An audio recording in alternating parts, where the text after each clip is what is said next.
ভিডিওটি ভালো লাগলে অবশ্যই সাবস্ক্রাইব করবেন আর বেল আইকনটিতে ক্লিক করবেন। প্রিয় শিক্ষার্থী, আজকে আমরা ট্যাগ কোয়েশ্চেন সম্পর্কে আলোচনা করব।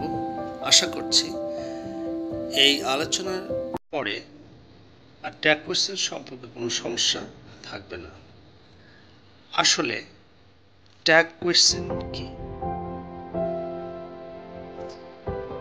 কোনো বিষয়ে নিশ্চিত হওয়ার জন্য বাক্যের শেষে সাধারণত যে খণ্ডিত প্রশ্ন করা হয় সেটিকে আসলে ট্যাগ কোয়েশ্চেন বলা হয়। ট্যাগ কোয়েশ্চেন করার জন্য প্রথমত প্রধান সূত্রটি হল বাক্য যদি হাবোধক হয় তাহলে ট্যাগ কোয়েশ্চেনটি নাবোধক হবে, আর বাক্য যদি নাবোধক হয় তাহলে ট্যাগ কোয়েশ্চেন হাবোধক হবে। আমরা সংক্ষেপে এভাবে লিখতে পারি: বাক্য অ্যাফার্মেটিভ হলে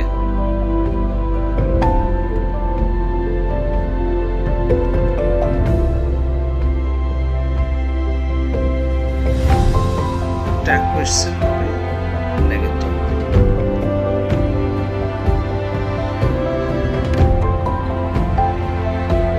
ট্যাগ কোয়েশ্চেন হবে নেগেটিভ।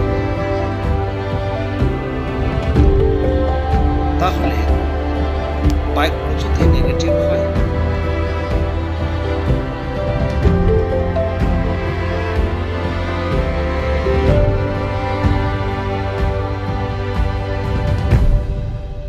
বাক্য নেগেটিভ হলে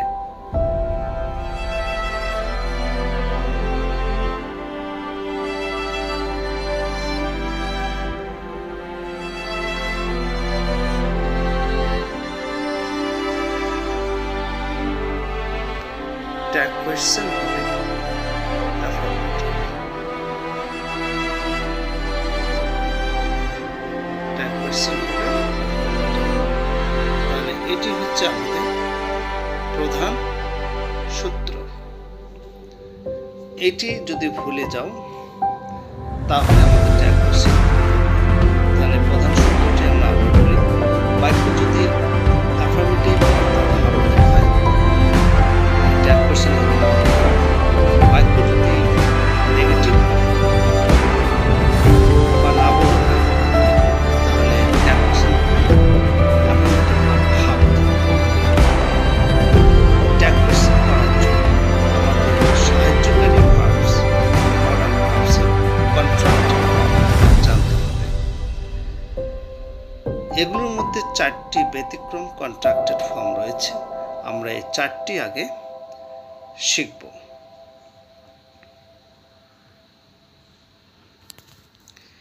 তার মধ্যে প্রথমটি হচ্ছে ক্যান নট। এটি কন্ট্রাক্টেড ফর্ম হলো Kant. Kant. Shall not.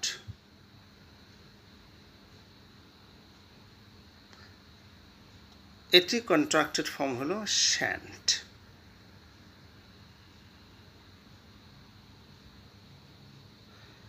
Will not.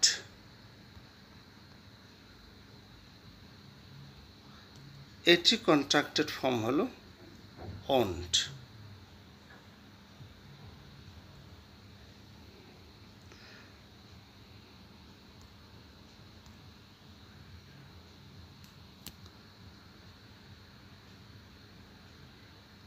am not।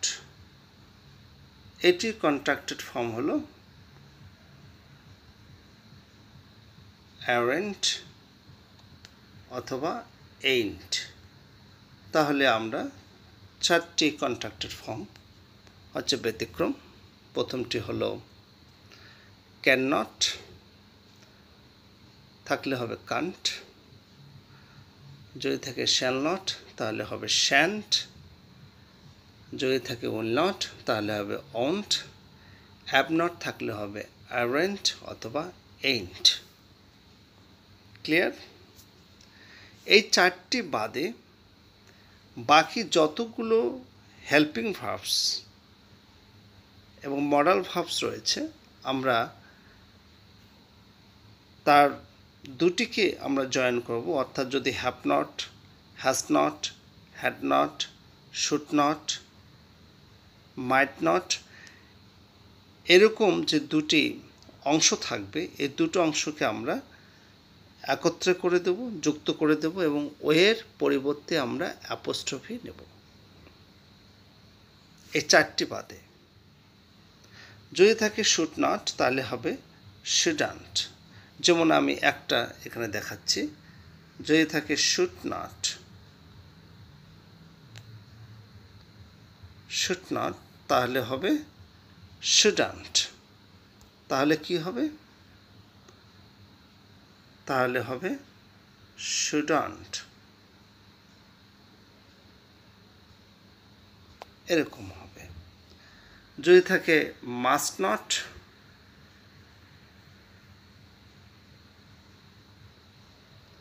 তাহলে হবে মাস্টন্ট।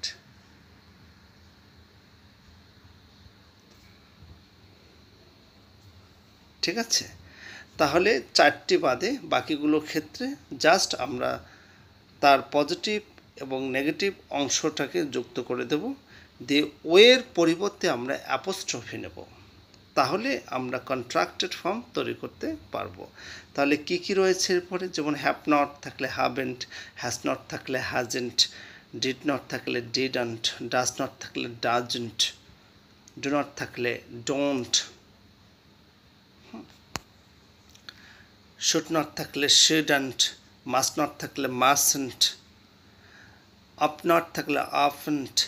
এভাবে যতগুলো আমরা মডাল এবং অক্সিলারি ভার্বস পাবো তার পজিটিভ এবং নেগেটিভ অংশ দুটিকে যুক্ত করে দিয়ে ওয়ের পরিবর্তে আমরা অ্যাপোস্ট্রফি নেব, তাহলে কন্ট্রাক্টেড ফর্ম তৈরি হয়ে যাবে, আর যেগুলো ট্যাগ কোয়েশ্চেন করার জন্য আমাদের লাগবে।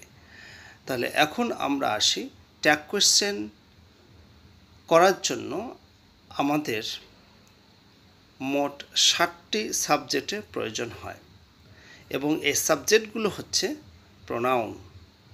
আমাদের প্রোনাউনের সাহায্যে ট্যাগ কোয়েশ্চেন করতে হয়। আমি আগেই বলেছি, ট্যাগ কোয়েশ্চেন হলো কোনো বাক্যে কোনো কিছু নিশ্চিত হওয়ার জন্য কোনো বাক্যের শেষে খণ্ডিত প্রশ্ন করা, আর এই খণ্ডিত প্রশ্ন করতে গেলে আমাদের অবশ্যই সাবজেক্ট লাগবে, আর এই সাবজেক্টটা হবে প্রোনাউন এবং 60টি সাবজেক্ট রয়েছে ট্যাগ কোয়েশ্চেন করার জন্য। তাহলে আমরা এখন লিখি কোন 60টি সাবজেক্ট রয়েছে ট্যাগ কোয়েশ্চেন করতে আমাদের লাগবে। ওকে, তাহলে প্রথমটি হচ্ছে প্রোনাউনটি হচ্ছে প্রথমে হি, তারপরে হচ্ছে শি, তার it, you, they, he, she, it, you, they, we,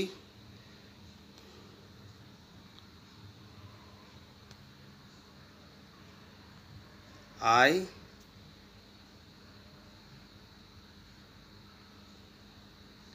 তাহলে he, she, it, you, they, we এবং আই। মাঝে মধ্যে ওয়ানটিও ট্যাগ কোয়েশ্চেনের সাবজেক্ট হিসেবে ব্যবহৃত হয়ে থাকে, তবে ওয়ানের পরিবর্তে আমরা দে সাবজেক্ট হিসেবে ট্যাগ কোয়েশ্চেন করার জন্য নিতে পারি।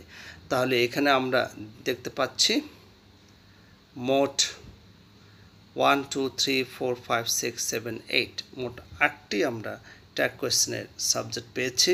তার মধ্যে প্রথম 7টি বহুলভাবে ব্যবহৃত হয়। তাহলে আমরা সবসময় প্রোনাউনটিকে ট্যাগ কোয়েশ্চেনের সাবজেক্ট হিসেবে ব্যবহার করব। আর আমাদের প্রধান যে সূত্রটা ছিল এটা কিন্তু ভুলে গেলে চলবে না। বাক্য যদি হ্যাবোধক হয় তাহলে আমাদেরকে নাবোধক ট্যাগ কোশ্চেন করতে হবে, যদি নাবোধক হয় তাহলে আমাদেরকে হাবোধক ট্যাগ কোশ্চেন করতে হবে। ওকে, তাহলে আমরা একটা ছোট্ট বাক্য দিয়ে শুরু করি। যদি বলা হয় I am a student, এখানে একটি বাক্য বলা হলো স্টুডেন্ট, এটি হচ্ছে কি হবে? আমি একজন ছাত্র, এটি একটি হাবোধক বাক্য, অর্থাৎ এটি হচ্ছে অ্যাফার্মেটিভ সেন্টেন্স, তাহলে অবশ্যই ট্যাগ কোশ্চেনটা নেগেটিভ হবে। এবং এটি নিশ্চিত হওয়ার জন্য আমার প্রশ্ন করব, তাই নয় কি? আমি একজন স্টুডেন্ট, আমি কি স্টুডেন্ট নই? বা তাই নয় কি, এরকম সেন্স প্রকাশ পাবে। তাহলে আমরা যেহেতু এটি অ্যাফার্মেটিভ সেন্টেন্স, অর্থাৎ এটা হাবোধক বাক্য, তাহলে আমাদের ট্যাগ কোশ্চেন হবে অ্যাম নট, এরপরে আমরা ট্যাগ কোশ্চেনের সাবজেক্ট নেব আই, অ্যাম নট আই। কিন্তু আমাদেরকে ট্যাগ কোশ্চেন করতে হবে কন্ট্রাক্টেড ফর্মের সাহায্যে। তাহলে অ্যাপ নটের কন্ট্রাক্টেড ফর্মটা কি শিখেছি? অ্যারেন্ট অথবা এইন্ট। তাহলে এটা উত্তরটা কি হবে? আমরা লিখব হচ্ছে এভাবে, অ্যারেন্ট আই, এখানে দিই প্রশ্নবোধক চিহ্ন, আর এটা আমরা মিশিয়ে দিই, এই অংশটুকু মিশিয়ে দিলাম। ওকে, তাহলে I am a student অ্যারেন্ট I, কারণটা হচ্ছে বাক্যটা যেহেতু হাবোধক, তাহলে ট্যাগ কোশ্চেনটা হলো নাবোধক, আর বাক্য নাবোধক হলে ট্যাগ কোশ্চেন হাবোধক হবে। ওকে, তাহলে এভাবে আমরা করতে পারবো। আর সাধারণত তিনটি টেন্স, অর্থাৎ প্রেজেন্ট ইনডেফিনিট এবং পাস্ট ইনডেফিনিট, এই দুটো টেন্স আমাদের খুব ভালো করে চিনতে হবে। যদি ভার্বের মেইন ভার্বে যদি ফার্স্ট ফর্ম হয়, অর্থাৎ পাস্ট ইনডেফিনিট হয়, তাহলে ট্যাগ কোশ্চেন করার জন্য আমাদের অক্সিলারি ভার্ব নিতে হবে ডিড। আর যদি V1 অর্থাৎ প্রেজেন্ট ইনডেফিনিট টেন্স হয়, তাহলে ট্যাগ কোশ্চেন করার জন্য আমাদের নিতে হবে ডু অথবা ডাস, ডু অথবা ডাস নিতে হবে। এই দুটো জিনিস আমাদের মনে রাখতে হবে, প্রেজেন্ট ইনডেফিনিট এবং পাস্ট ইনডেফিনিট। বাকিগুলোর ক্ষেত্রে অক্সিলারি ভার্ব এবং মডাল ভার্ব দেওয়াই থাকবে, কোনো টেনশনের প্রয়োজন নেই। শুধুমাত্র বুঝে করতে হবে যে এখানে বাক্যটি হাবোধক আছে না নাবোধক আছে। তাহলে হাবোধক থাকলে নাবোধক হবে, নাবোধক থাকলে হাবোধক হবে। ঠিক আছে, তাহলে আমরা আরও কয়েকটি উদাহরণ লিখি, তাহলে বুঝতে পারবো। যেমন এখানে লেখা হলো হি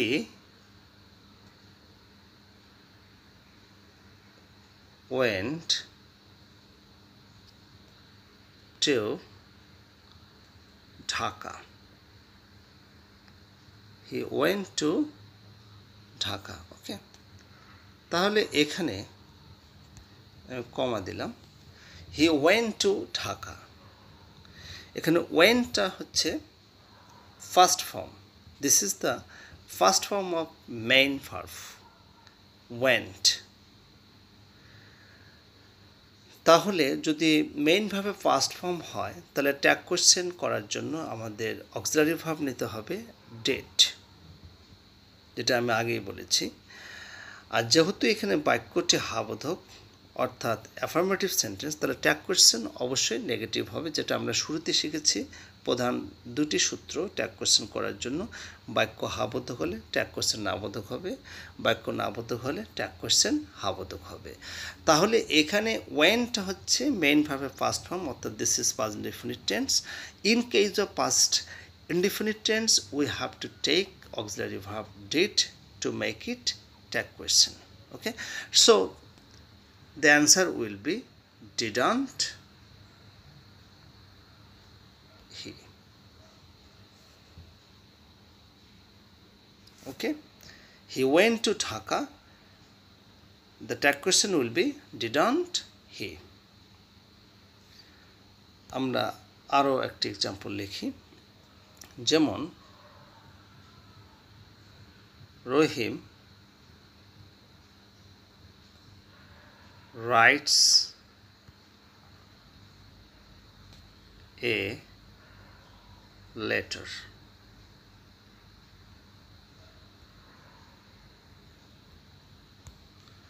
রহিম রাইটস এ লেটার। তাহলে এখানে রাইটস আছে, অর্থাৎ this is present indefinite tense. In case of present indefinite tense we have to use present form of main verb, writes. Rahim, this is a noun, so রহিমের pronoun কি হবে? he. Rahim is a boy, so we have to take pronoun he instead of Rahim, and this is assertive sentence. This is assertive sentence, অর্থাৎ এটি হাবোধক বাক্য, বা এটা হচ্ছে affirmative sentence, হাবোধক বাক্য। তাহলে ট্যাগ কোয়েশ্চেন হবে নাবোধক। আর এখানে রাইটস আছে, অর্থাৎ প্রেজেন্ট ডেফিনিট টেন্স, মেইনভাবে প্রেজেন্ট ফর্মের সাথে এস বাই এস যোগ আছে। সিম্পলি মনে রাখতে পারো, মেইনভাবে প্রেজেন্ট ফর্মের সাথে এস এস যোগ থাকলে সাধারণত ডাস নিতে হয় ট্যাগ কোয়েশ্চেন করার জন্য, তবে ব্যতিক্রম আছে একটা, সেটি আমি পরে বলবো। আপাতত এটা মনে রাখো, মেইন ভার্বে প্রেজেন্ট ফর্মের সাথে এস বা ইএস যুক্ত থাকলে ট্যাগ কোয়েশ্চেন করার জন্য আমাদেরকে অক্সিলারি ভার্ব ডাস নিতে হবে। ব্যতিক্রম আছে, এটা পরে বলবো। তাহলে বাক্যটি যেহেতু হাবোধক, ট্যাগ কোয়েশ্চেন হবে নাবোধক। যেহেতু এস বা এস যোগ আছে, তাহলে আমরা অক্সিলারি ভার্ব ডাস নেব। আর যেহেতু এটা হাবোধক, তাহলে ডাস নট। ডাস নটের সংক্ষিপ্ত রূপ আমরা ডাস এবং নটটাকে একত্রে সংযুক্ত করে দিয়ে ওয়ে পরিবর্তে আমরা অ্যাপোস্ট্রফি নেব। তাহলে কি হবে? এটা ডাজেন্ট হি। তাহলে হবে ডাজেন্ট হি। ঠিক আছে, তাহলে এই হচ্ছে আমাদের বেসিক। তাহলে আজকে যেটা শিখলাম, আজকে যতটুকু আলোচনা হয়েছে, যদি এতটুকুই আমরা ভালোভাবে আয়ত্ত করি, আমরা কিছু সাধারণ যেগুলো ট্যাগ কোয়েশ্চেন আছে আমরা খুব সহজেই করতে পারবো। আমরা পরবর্তী আরও 2টি ক্লাস লাগবে বিস্তারিত আলোচনা করার জন্য। আজকে যতদূর পর্যন্ত হলো এই পর্যন্তই, শুধু আয়ত্তে নিয়ে আসো। আমরা যেগুলো শিখলাম, প্রধান যে সূত্রটি, বাক্য হাবোধক হলে ট্যাগ কোয়েশ্চেন নাবোধক হবে, এবং বাক্য নাবোধক হলে ট্যাগ কোয়েশ্চেন হাবোধক হবে। আর ট্যাগ কোয়েশ্চেন করার জন্য আমাদেরকে 8টি সাবজেক্ট, অর্থাৎ প্রোনোমিনাল সাবজেক্ট ব্যবহার করতে হবে। সেগুলি হচ্ছে হি, শি, ইট, দে, আই, দেয়ার এবং ওয়ান, ইউ। এই কয়েকটি আমরা ট্যাগ কোয়েশ্চেনের সাবজেক্ট হিসেবে ব্যবহার করি, এবং ইংরেজি ভাষায় এই কয়েকটি ট্যাগ কোয়েশ্চেন সাবজেক্ট হিসেবে ব্যবহার হয়। আজকে এই পর্যন্তই। সবাই ভালো থাকবেন।